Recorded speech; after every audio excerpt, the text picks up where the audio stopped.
Introducción, el contexto en el que este libro tanto se escribió como se desarrollaron los sucesos aquí descritos, que tiene que ver con la historia universal, pero narrada en la Escritura, en la palabra de Dios, en este canon. ¿Alguien recuerda algo importante de lo que nos haya dicho Beto? ¿O que tenga alguna duda, alguna pregunta?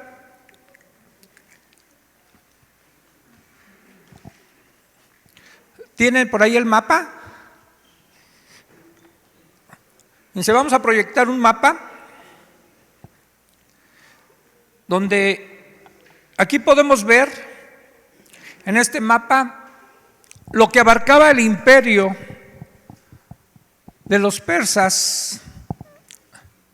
Si se alcanza a ver, ayer le compraron un láser a Lalo y no sirvió. Es que él pidió que fuera una espada con láser. Porque los acontecimientos que nos narra este libro están ahí en la ciudad de Susa, que lo tenemos aquí a la derecha. Ahí está Babilonia, el imperio medo-persa o los persas. Abarcaban toda esta ruta, no sé si se alcanza a ver una línea punteada blanca. Gracias.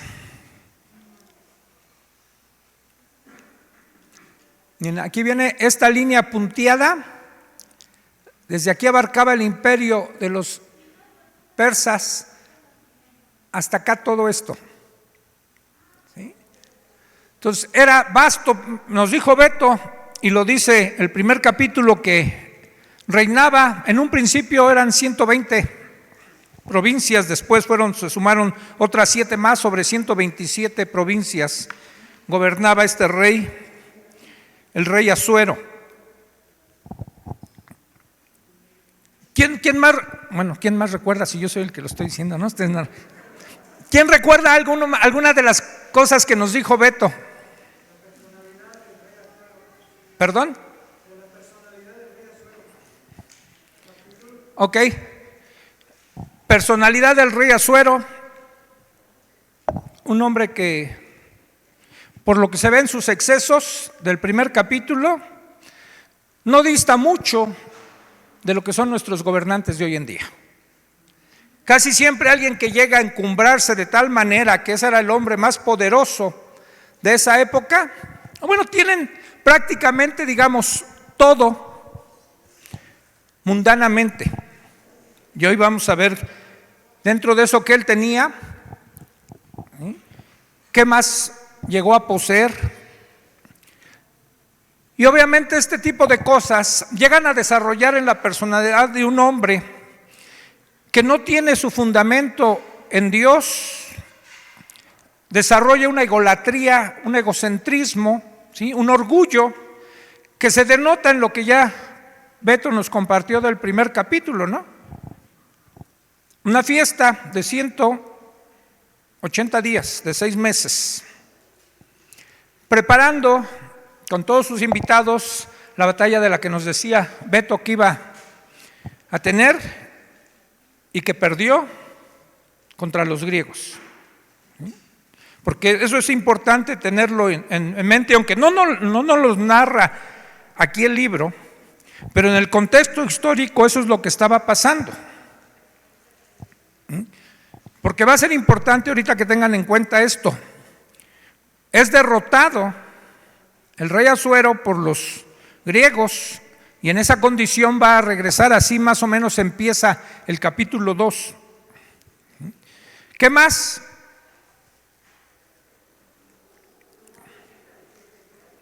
Otra fiesta para el pueblo de 7 días más, ¿sí? Porque era como para curársela, ¿no? Después de 180, otros 7,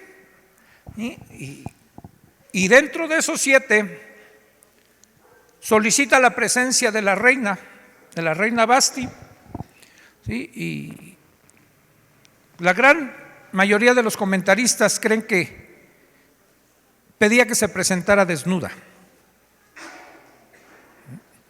solo con la corona real. Y ella se niega en un gesto de dignidad, de valentía, ¿sí? Sabiendo lo que le iba a costar, porque tenía ya privilegios. Iba a haber consecuencias de todo eso, y la consecuencia es que ella es destituida, ¿sí? Pero quiero que tengamos en cuenta algunas cosas, hermanos. El propósito de este libro es demostrarnos la soberanía de Dios junto al cuidado amoroso que Él tiene de su pueblo. Dios es soberano y sus planes se van a cumplir. Y esto que pasa en el capítulo 1, todo también fue orquestado, diseñado por Dios para preparar todo lo que viene después en el resto del libro. Beto nos decía algo que es importante, que el libro nunca menciona la palabra Dios. No está registrado en todo el libro. Incluso hubo gente que quiso sacarlo del canon por este hecho de que no aparece la palabra Dios. Pero obviamente que está entre líneas y en muchas partes del libro está la palabra Dios. Algo que más o menos ven los comentaristas y le llaman la providencia de Dios, es lo que se ve a lo largo de este libro. Cuando alguien habla de la providencia, ¿alguien llegó a escuchar esa palabra antes? La providencia de Dios. O la providencia nada más, pero generalmente se refiere a Dios. Entonces, el propósito entonces de este libro es demostrar esa soberanía de Dios junto con su cuidado amoroso. La fecha aproximada del libro, sí nos las dijo Beto, ¿no?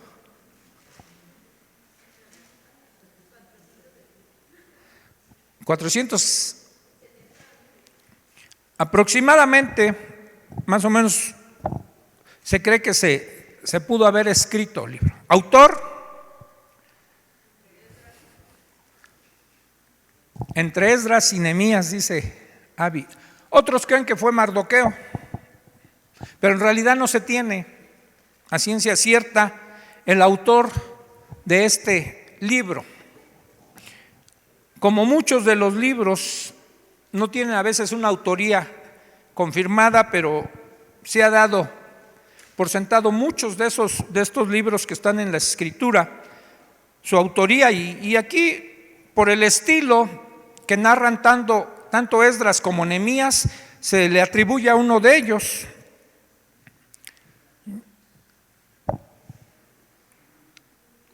Y nos narra más o menos la historia entre la primera deportación,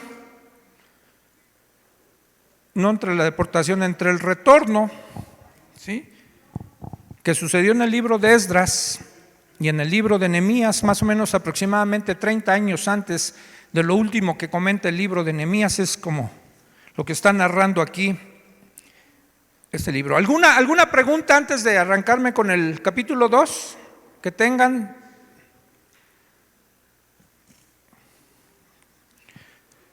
Bueno, vamos entonces al capítulo 2, voy a leer hasta el verso 19, hasta el 20. Ahora lo voy a leer en la Nueva Traducción Viviente.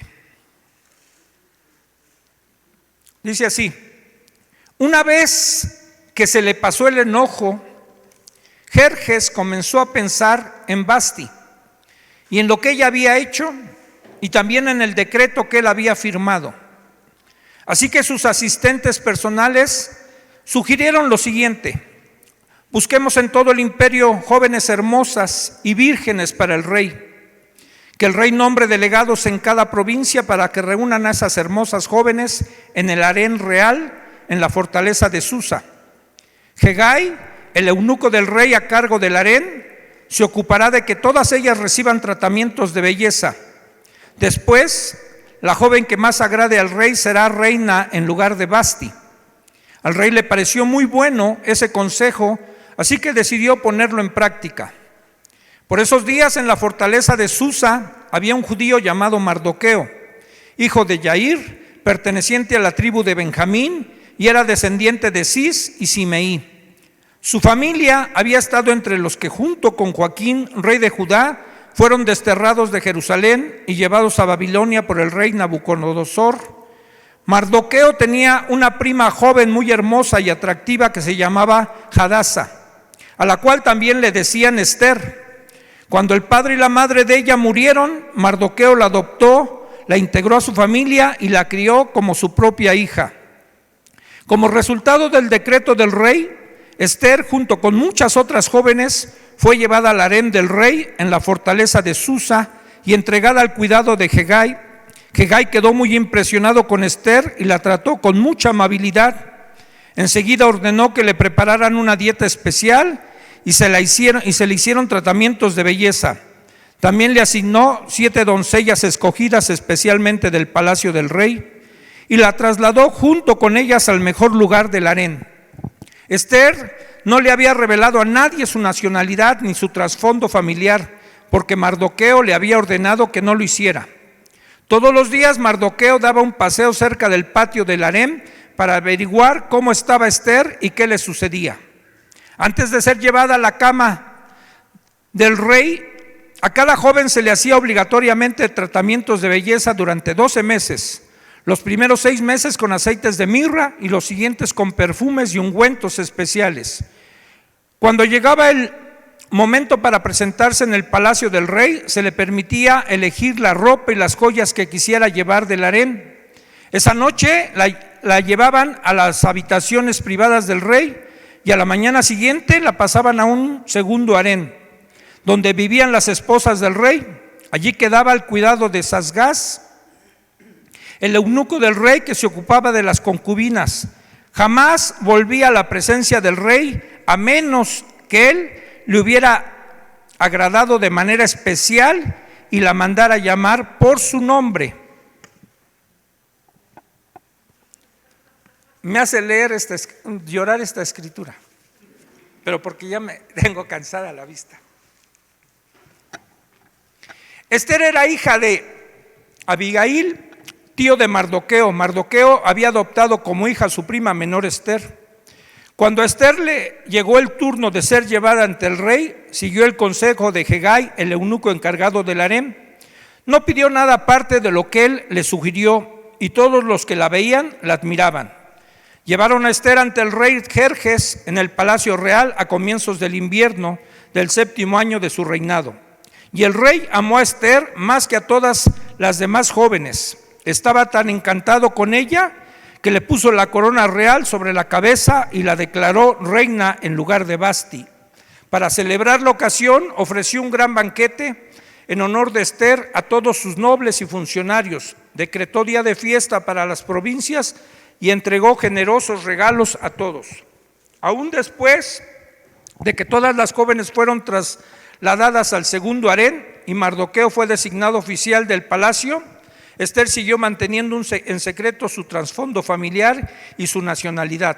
Todavía seguía los consejos de Mardoqueo tal como cuando vivía en su casa. A lo mejor pudiéramos ponerle algunas palabras como en algunas películas aquí, ¿no? Había una vez en la ciudad de Susa, no estaría mal, pero fíjense cómo empieza el capítulo. Una vez, la versión 60 dice, después de estas cosas o pasadas estas cosas, ¿qué cosas? Bueno, todo lo que él narró en el capítulo primero, ¿sí? Ese contexto que nos da el escritor de este libro, solo está preparando el escenario para que haga acto de presencia Esther. O sea, ya olvidémonos de todo, si hizo bien Vasti o no hizo bien. Yo creo que fue digna en cuanto a lo que hizo, ¿sí? De no presentarse ante el rey así como lo pedía. Pero déjenme decirles cómo era la situación de un rey. Tenía a su disposición todo. Y aunque tenía esposa, y Vasti era la esposa y era la reina, digamos, era la oficial, tenía un harem. Tenía muchas mujeres. Y aún la propia reina no podía presentarse en la presencia del rey sin que el rey la llamara. so pena aún de que la matara. Pero como sea, era la reina, digamos, era la más allegada a él, era la oficial. Pero yo me estaba preguntando cuando estaba checando este capítulo, ¿qué vacía de ser la vida de un hombre como Asuero?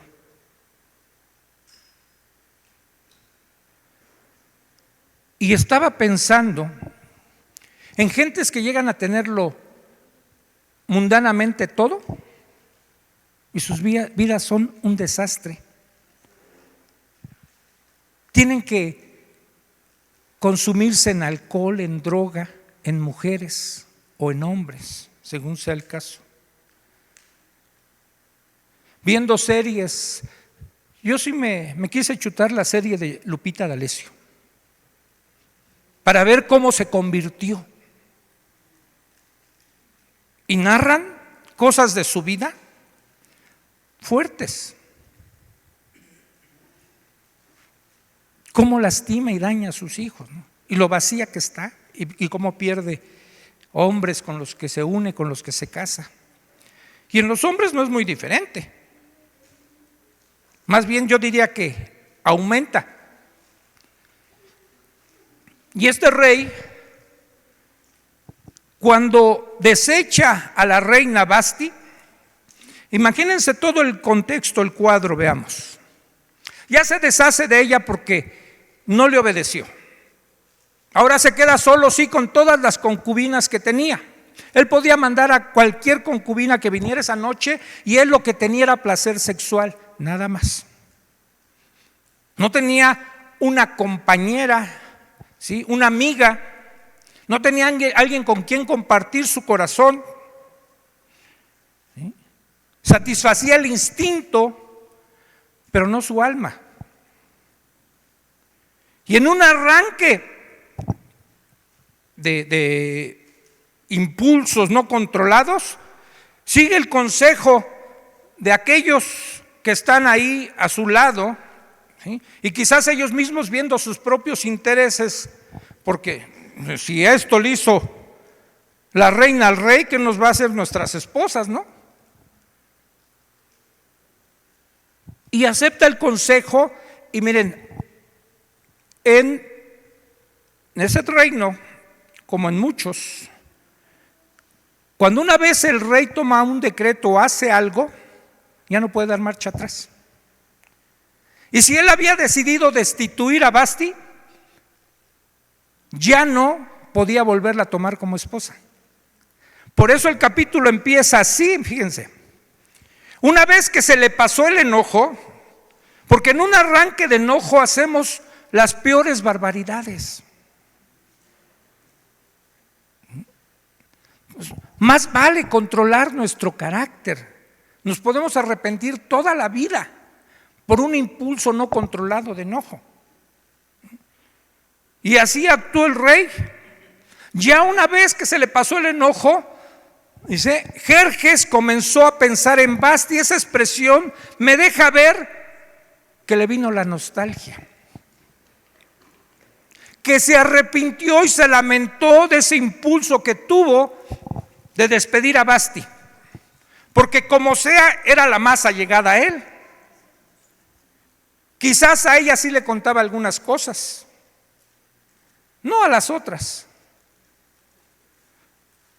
Y todo hombre y toda mujer necesitamos, hermanos, gente a la cual abrirles nuestro corazón, gente en la cual confiar, gente con la cual desahogarnos. Todos tenemos problemas, todos, absolutamente todos. Nadie debería de estar pasando el resto de su vida o su vida cargando solo con lo que está cargando.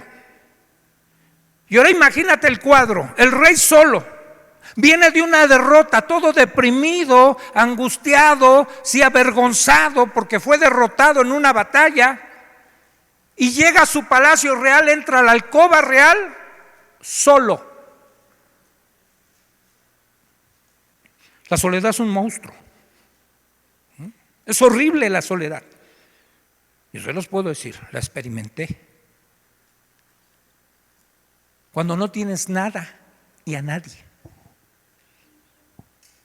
Pero la soledad más horrible es no tener a Dios. Eso sí es la muerte. Porque puede ser que alguien no tenga una persona físicamente, pero si tiene a Dios, tiene todo. Y la Escritura dice que en Él estamos completos y no nos hace falta nada. Pero cuando no tienes a Dios, como el rey que no tenía a Dios, y no tiene a nadie, y sus condiciones lo llevan a un estado de ánimo deprimente, imagínate el cuadro. Entonces dice, ay, cuando estaba aquí Basti, cuando menos ella a lo mejor me rascaba la cabeza y me decía, no te preocupes, para la próxima, una mejor estrategia lo vas a vencer. Al ejército griego, algo, una palabra de aliento. El rey empieza a pensar en la reina Basti y en lo que había hecho ella. Y a lo mejor dijo, la verdad, yo fui el que me pasé. Ahora sí, déjenme usar un lenguaje coloquial, yo me pasé de lanza. ¿No? Y lo que ella hizo estuvo bien. Ahora la admiro más, pero ya no la puedo tener.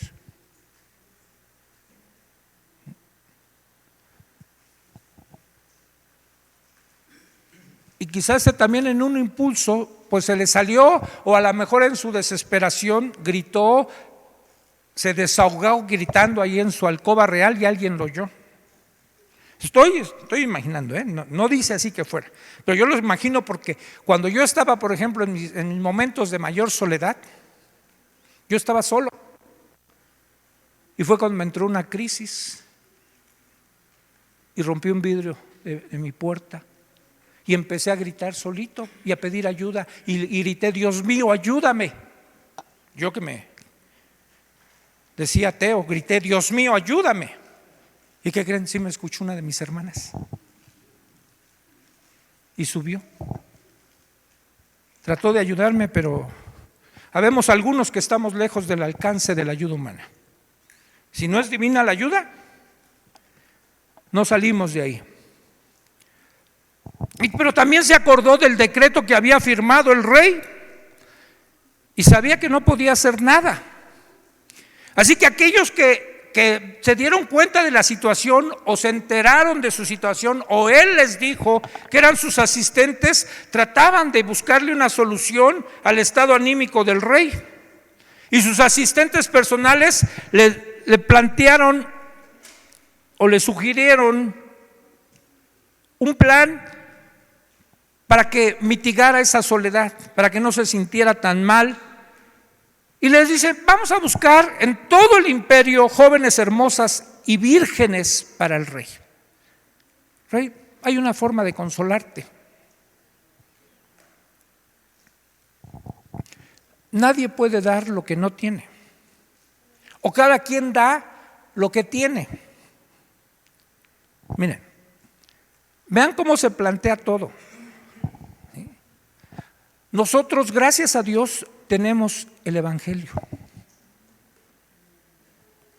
Nosotros podemos guiarnos por la palabra de Dios para conducir a la gente que esté en una crisis a que busque lo que Dios dice.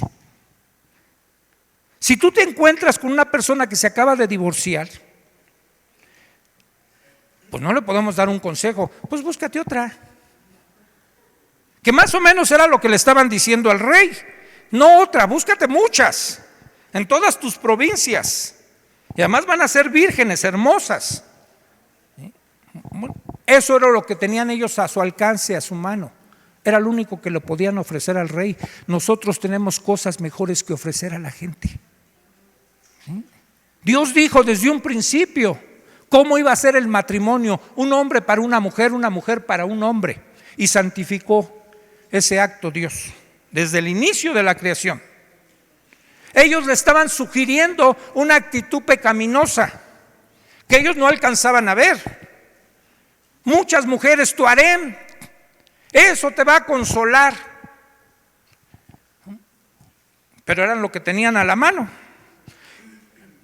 Y el rey le pareció bien y nombró delegados en cada provincia para que reunieran a esas hermosas jóvenes en el harén real en la fortaleza de Susa. Y entonces tenía un eunuco el rey llamado Hegai, que estaba a cargo de su harén. Ya no digo que era el eunuco, ya lo dijo Beto, que se ocupara de todas ellas y que recibieran tratamientos de belleza. ¿Por qué iban a recibir tratamientos de belleza? Si no decía que había que buscar a las más hermosas.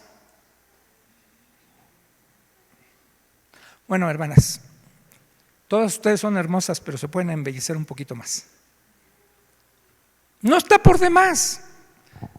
Hace poquito fue el concurso de Miss Universo, Miss Mundo, no sé cómo se llama ahora.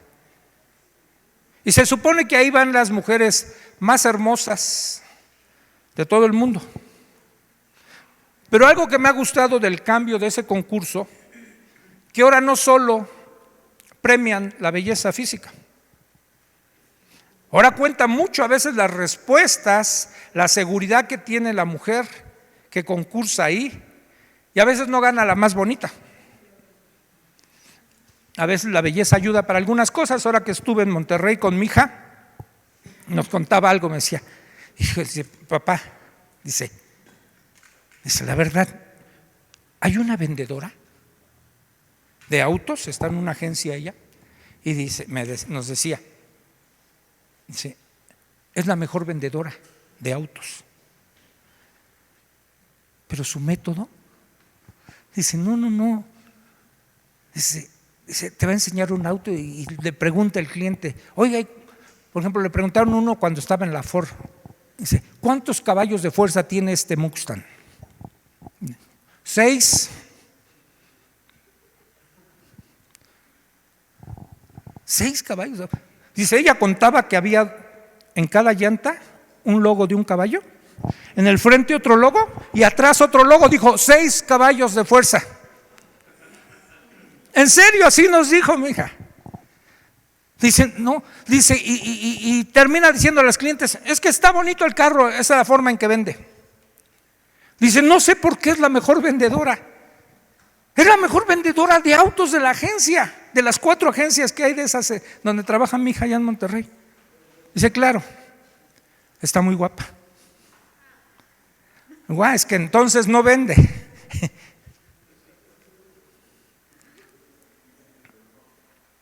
Bueno, en algo ayuda a la belleza física. Pero estoy seguro que un hombre, o a la inversa una mujer con un hombre, aún a pesar de ver la belleza física, cuando ve ciertas cosas como esta mujer, alguien superflua, ¿sí? Sin nada de riqueza espiritual, vacíos, dice, no quiero nada. Y aquí iba a haber mucha mujer bella.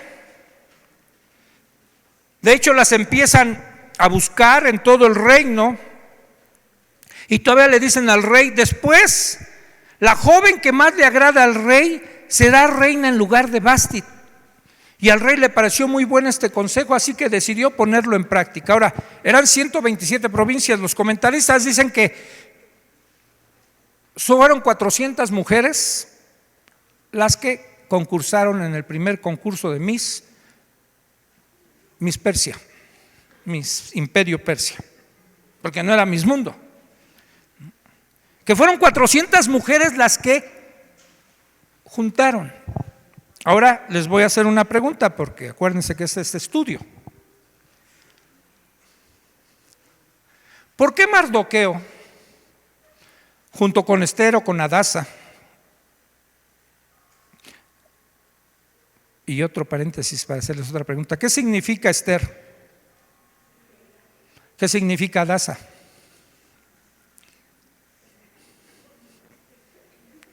¿Verdad? Mirto, y el mirto era un arbusto muy pequeño que despedía una fragancia muy agradable. ¿Por qué Mardoqueo, Esther y muchos otros más, ellos de alguna forma ya habían recibido libertad como judíos por medio de Ciro, que les permitió regresar a Jerusalén a reconstruir el templo, su ciudad. ¿Por qué ellos se quedaron en Babilonia o en Persia? ¿Por qué no fueron a Jerusalén? ¿Por qué estaban ahí? Digamos, fue algo que tenemos que reconocerles como algo bueno a ellos o como algo malo. A ver, no es pregunta para ustedes, porque les quiero. Ya se habían acostumbrado a vivir ahí. Sí, ya sabían, pero mi pregunta no es si se habían acostumbrado a vivir ahí, sino si fue algo bueno el que ellos permanecieran todavía ahí, o fue algo malo. ¿Por qué? Habían pedido que fueran a reconstruir el templo y la ciudad, y ellos eran judíos. Si es parte de la respuesta que se habían ya acomodado ahí, pero ¿fue bueno o fue malo? Sí, hermana, permítame, van a pasar el micrófono y la van a enfocar en la cámara, porque de aquí vamos a sacar un concurso de belleza también. Pues era plan de Dios que ya fuera así, no era un plan de Dios que se tenía, ¿no? Obviamente, con lo que dije del propósito de este libro, sí, está cumpliéndose el propósito de Dios como la soberanía de Él para cuidar a su pueblo, pero mi pregunta es, ¿hicieron ellos bien o mal? ¿Hicieron bien? Ok. ¿Cuántos apoyan a nuestra hermana Aida? Perdió, hermana, nadie la apoyó. A ver, Abby. Yo digo que hicieron mal, pero aún así Dios lo usó para bien, porque Dios a veces usa nuestros errores, pero en su soberanía Él lo usó para que se quedaran ellos ahí y pudieran más adelante, bueno, sin ser spoiler, pero salvar el pueblo de Israel. Muy bien, Abby, ya tienes 10 en el curso de Esther. Ya si quieres ya no termines el estudio, ya pasaste. Es como en la escuela, ¿verdad? Yo me acuerdo que un maestro una vez en la prepa, era mi primer clase, creo que era inglés, y como yo trabajaba, tuve que hablar con el maestro. Le dije, ¿sabe qué, maestro? No alcanzo a llegar a su clase. Digo, pero me interesa estudiar, ¿qué podemos hacer? Claro, era un truco mío, ¿no? Y me vio tan serio, me dice, no te preocupes, tú ya pasaste, tienes 6, aunque no vengas a ninguna clase. Ya descansé de una materia, ¿no? Pero eso era malo, ¿eh? Porque en realidad sí podía llegar. Bueno, hay cosas que tú y yo, hermano, hemos hecho, ya sea conociendo al Señor o sin haberlo conocido, que están fuera de la voluntad de Dios y hemos sufrido las consecuencias, pero eso Dios lo ha aprovechado para que en su soberanía cumpla su propósito en ti y en mí. Lo que hemos pasado no ha sido en balde. Ahora vemos que todo fue un plan diseñado por Dios, ¿sí? Para en el momento preciso Él alcanzarlo y cumplir su soberanía y su cuidado en nosotros, para que ahora cumplamos el propósito que Él tuvo por habernos permitido pasar por eso. Y aún pecados, hermanos. Mi tiempo de drogadicto fue con un propósito. El tiempo que yo estuve 15 años en los grupos de neuróticos tenía un propósito. Yo lo hice por mi cuenta. Yo lo decidí. Nunca le pregunté a Dios, nunca oré a Dios. Pero Dios sabe lo que hace. Él es soberano y lo va a cumplir. Y aunque ellos no estaban haciendo bien, porque fíjense, ahorita vamos a ver qué más pasa. ¿Qué veníamos estudiando de los dos libros anteriores? ¿Qué pasó en Esdras y en Nehemías en cuanto a los matrimonios mixtos? ¿Qué dice Jesús En cuanto a si nosotros le negáramos delante de la gente, Él nos negará delante del Padre, ¿no? Vamos a descubrir más adelante que ella niega su nacionalidad por consejo de Mardoqueo. Vamos a ver que se casa con un impío, cosa que no le estaba permitido. ¿Sí? Ya antes habían dicho nada de matrimonios mixtos. Tú te unes solo. ¿Por qué? Nunca declaró su nacionalidad. Son preguntas que tú y yo le podemos hacer al texto y el texto nos va a contestar, porque nos da respuestas el texto. ¿Sí? Más adelante vamos a encontrar que va a aparecer un enemigo de los judíos, ¿no? En esta historia. Son los personajes Asuero, Esther, Mardoqueo y Amán. ¿Y ese Amán qué era? Malo, dice Isi. ¿No? En el capítulo 3 dice: tiempo después el rey Jerjes ascendió a Amán, hijo de Amedata, el agageo, y lo puso por encima de todos los demás nobles. ¿Qué era un agageo? Alguien que se ahogaba.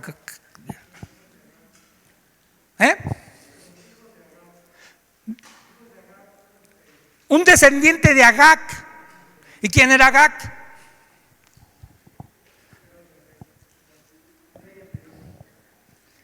¿Quién era Agag? Complétalo, Juan.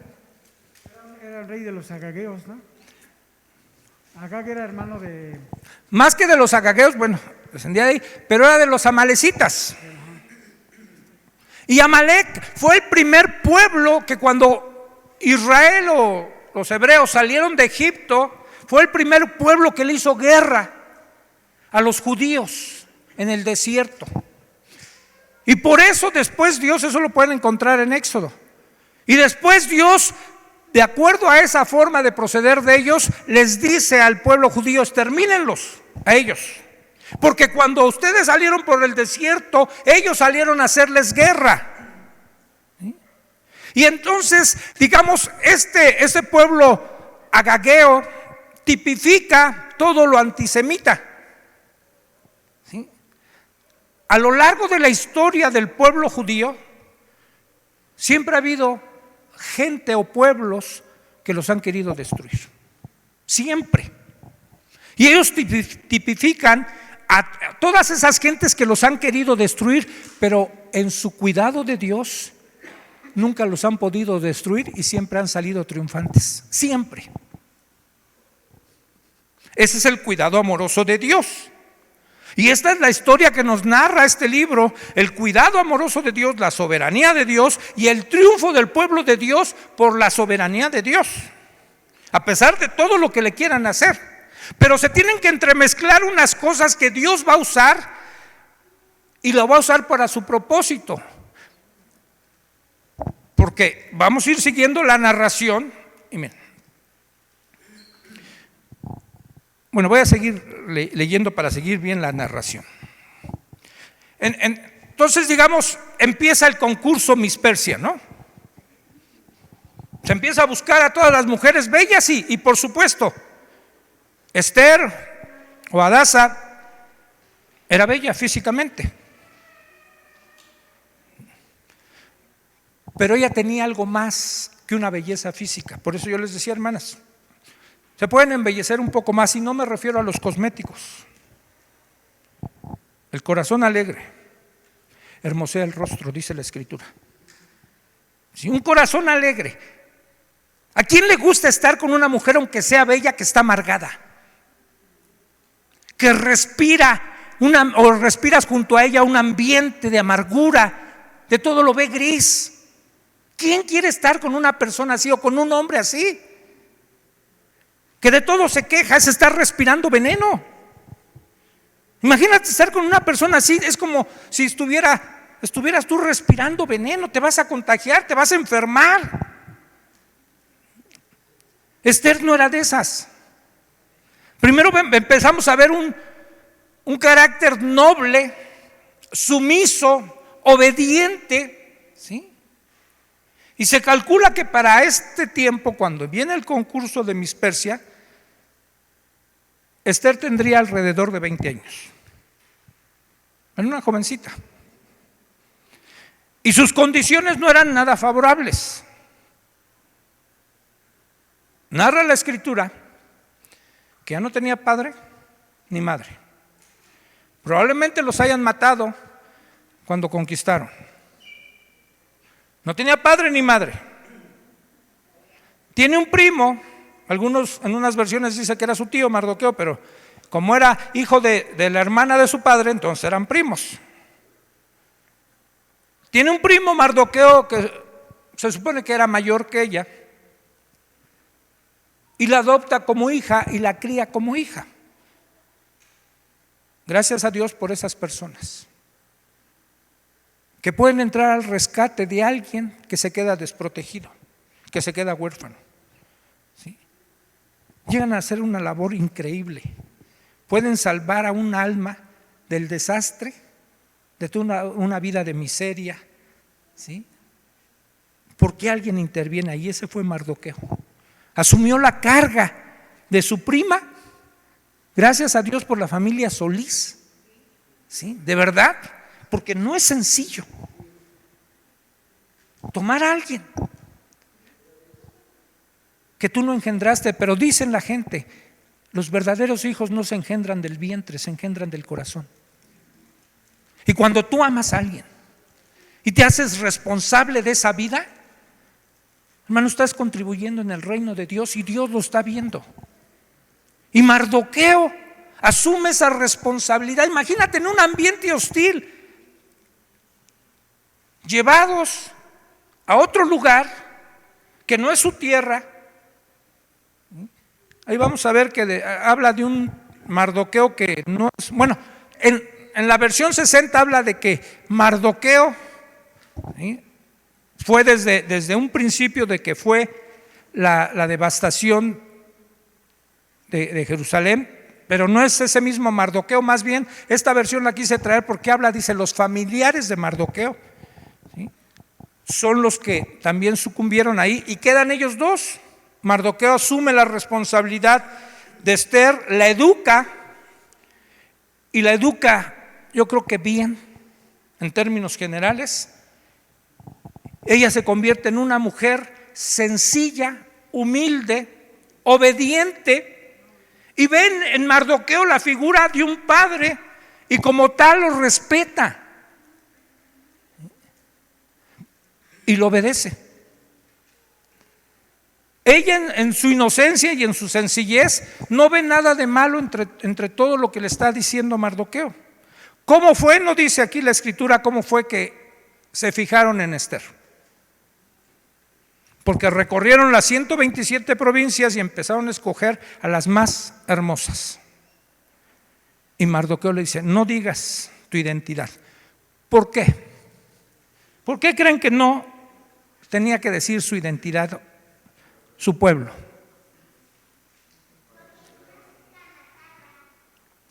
Muy bien, Daniela.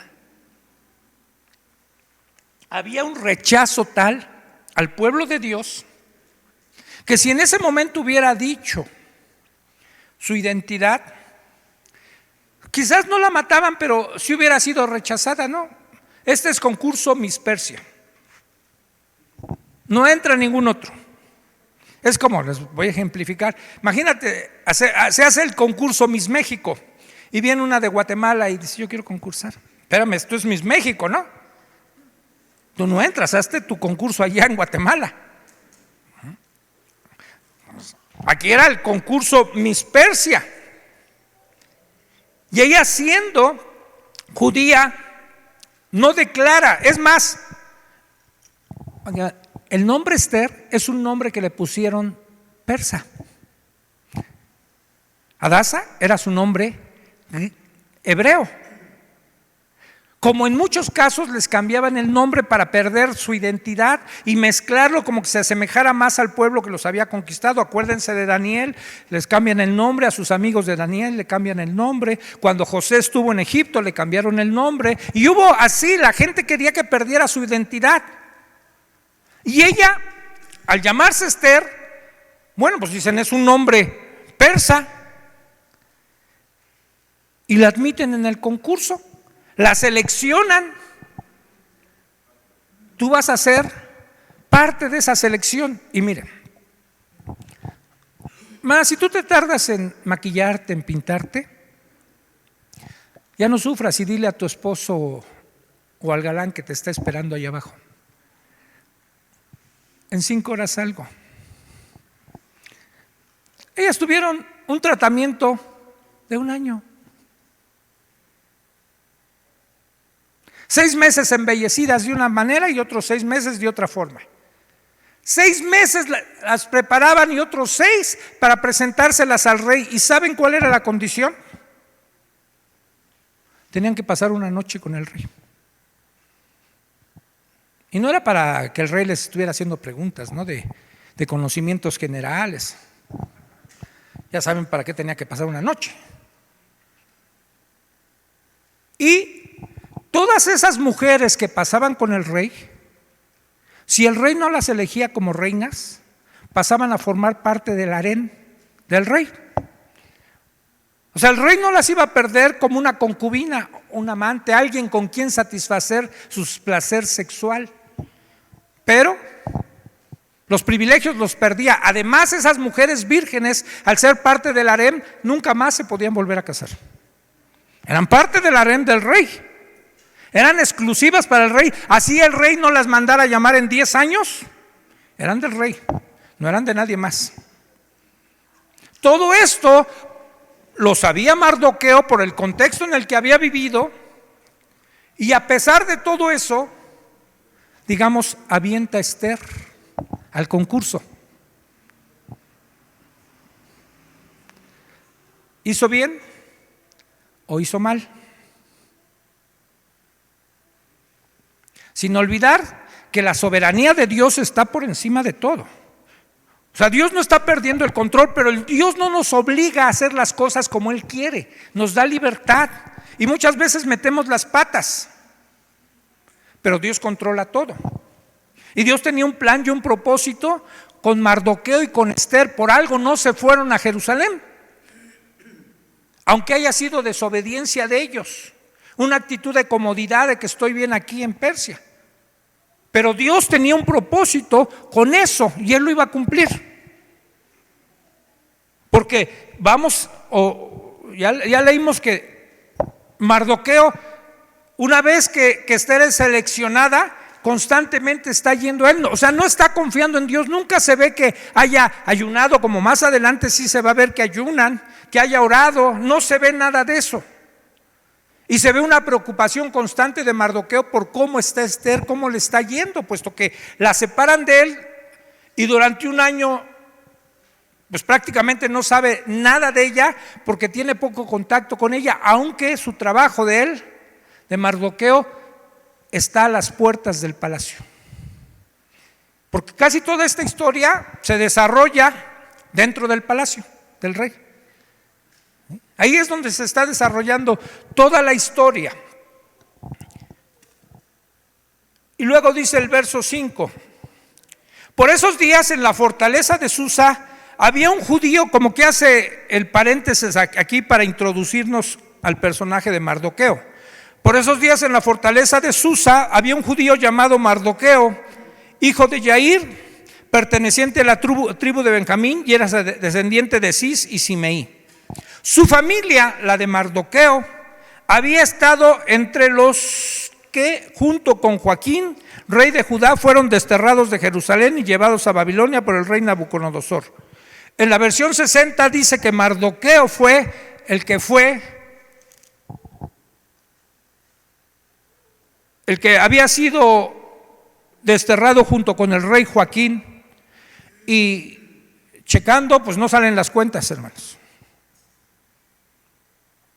Porque sumando Todos esos años que dice, de acuerdo a la versión 60, que dice que Mardoqueo fue junto con el rey Joaquín desterrado, estaríamos hablando que para este entonces, y cuando sucedió eso, Mardoqueo era un bebé, a estas alturas tendría 122 años de edad. Y no checan las cuentas. Aunque fuera muy longevo, porque después de estos sucesos se cree que Mardoqueo todavía sirvió muchos años en el palacio del rey, cuando menos como unos 30 años más. Entonces, para ese entonces la gente ya no vivía esa cantidad de años. Por eso es que esta versión agrega que su familia. Y muchas veces la Escritura, cuando habla de un personaje, no se está refiriendo a ese personaje del que dice, sino a un ancestro de ellos. Por ejemplo, si ustedes ven en el libro de Crónicas, cuando habla del rey Josías, dice, el rey Josías siguió el ejemplo de su padre David. Y David no fue su padre, fue el rey de donde descendía Josías. Cuando vemos en el libro de Hebreos, cuando dice y narra Hebreos que lo que sucedió en Génesis cuando Abraham le dio los diezmos a Melquisedec, en Hebreos aclara, dice, y aunque para ese entonces ni siquiera había nacido Leví, que es la tribu que va a servir a la que se le entregan los diezmos, dice, en Abraham, Leví estaba entregando los diezmos a Melquisedec, aunque ni siquiera había nacido Leví. Y por eso es que nos puede aclarar la Escritura, bueno, cuando habla de un personaje X y lo está citando como si hubiera vivido todo ese tiempo, no está hablando de él, sino de sus ancestros, ¿no? De donde desciende él. Por eso esta versión quise traerla, porque habla, dice, su familia había estado entre los que junto con Joaquín, rey de Judá, fueron desterrados de Jerusalén y llevados a Babilonia. Mardoqueo entonces ya narra, tenía una prima joven muy hermosa y atractiva que se llamaba Hadasa, a la cual también le decían Esther. Y me encanta porque describe las características de Esther: atractiva, muy hermosa.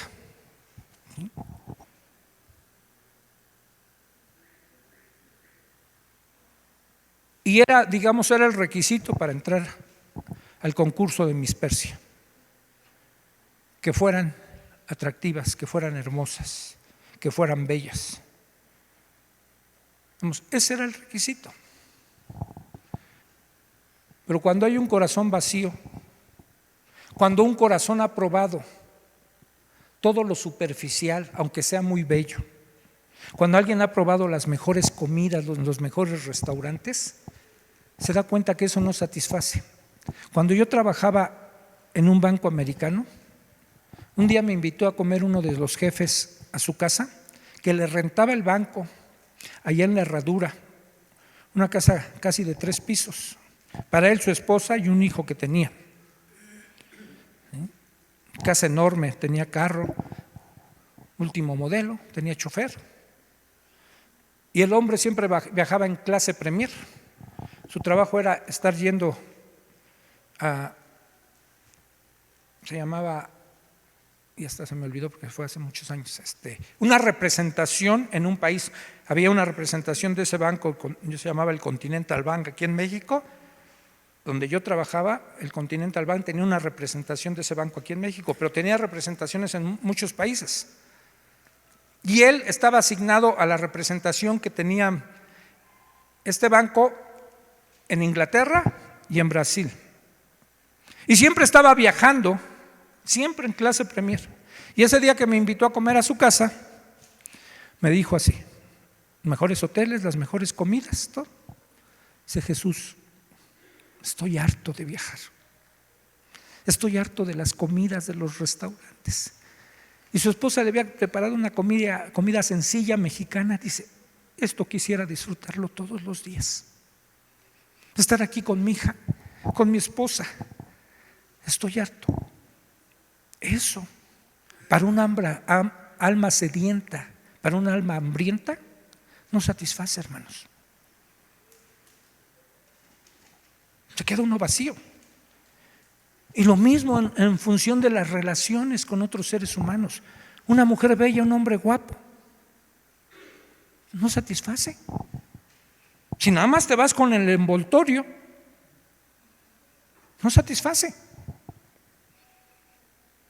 Necesitas encontrar belleza interior. Y Esther no solo era bella exteriormente, tenía otras cualidades que ya no vamos a ver hoy, porque se terminó el tiempo.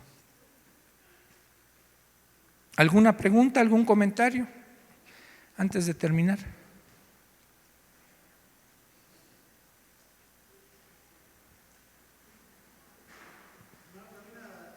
Sí. Cristo también le decían el hijo del rey, o sea, el hijo de David. Entonces, lo que estaba usted narrando respecto de la familia de Mardoqueo, Jesucristo fue llamado hijo de David, entonces también era familia de David, no era precisamente directo de David. Sí, descendía de ahí. Era descendiente de la familia de David. Pero es que después Jesús los ponía de cabeza, ¿no? Por cuando les dijo. Entonces, ¿por qué el rey David le dijo el Señor a mi Señor, siéntate a mi diestra hasta que ponga a tus enemigos por estrados de tus pies? Cuando le decían, ¿tú? Dice, no tienes ni 50 años y conociste a David. No se estaba refiriendo a eso, sino que descendía de ahí, aunque Jesús sí lo conocía. Él siempre ha existido. Él fue antes de David y antes de todos nosotros, y Él siempre ha existido. Sí, Liz.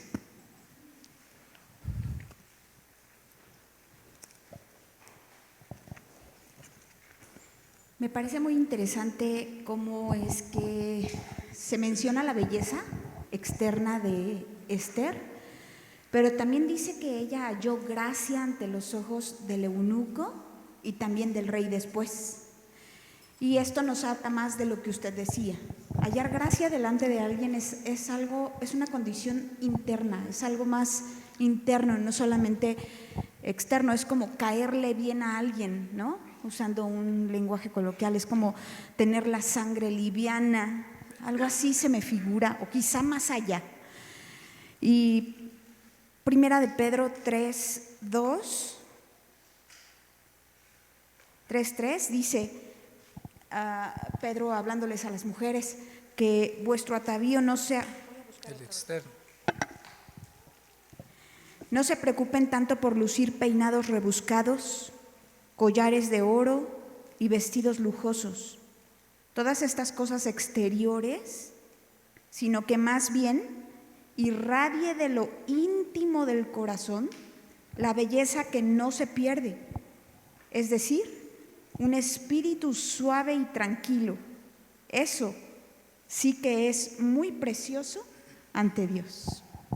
Gracias. Y eso lo vamos a ver, ese carácter de Esther, esa gracia que tenía, la vamos a ver la próxima vez.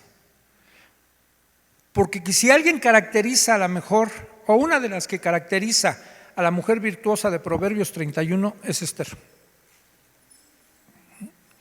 Vamos a ver que rechazó que le hicieran el mismo tratamiento que las otras de llevar joyas ostentosas.